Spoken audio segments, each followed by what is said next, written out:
The Sherwood Park Crusaders making amends for Wednesday's 8-3 loss to the Whitecourt Wolverines Friday night when they defeat the Camrose Kodiaks 3-1 here at the Sherwood Park Arena. Taylor Medak and Adam Kamara with you here for the post-game wrap. What a game it was, and basically it was the Jake Morrissey story here tonight, Adam. He gets the start in goal and just puts up a stellar performance. Big win for him, his sixth victory on the season, but more importantly, he only allows one goal. Came into this with an average of 5.01. And guess what? He gets credited with the Crusaders' third goal, the empty net goal. Camrose Kodiaks end up throwing it in their own goal.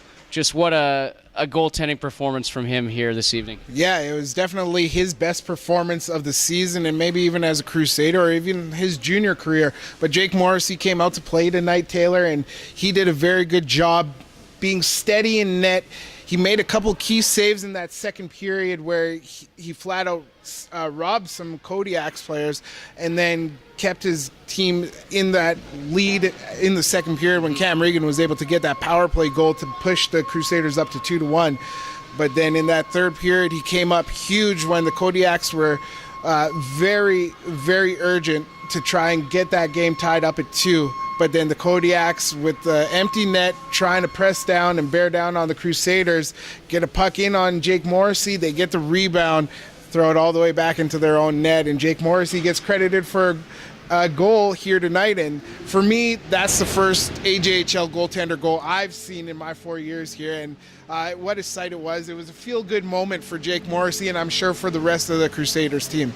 Absolutely, and this Crusader team really came out a lot more physical. They really came to play. Definitely a good response for their coach after a very tough loss Wednesday night. Yeah, it definitely was. I mean, I'm sure they had a bitter taste in their mouth after that 8-3 loss to the Whitecourt Wolverines. But Taylor, they came out tonight. They came prepared. They weathered the onslaught at the beginning by the Camrose Kodiaks. They were out shooting the Crusaders by a lot. The Crusaders only had 5 shots in that first period, and it seemed a little bit bleak and sort of reminiscent of what was happening Wednesday night. But they were able to calm themselves down and get the much-needed goals and the much-needed goaltending in this game, and it worked out for them, and they got away with a 3-1 win. Yeah, big victory for the Crusaders as they head out on the road for 5 straight starting this weekend. Sunday in Bonnyville and Family Day Monday in Fort McMurray.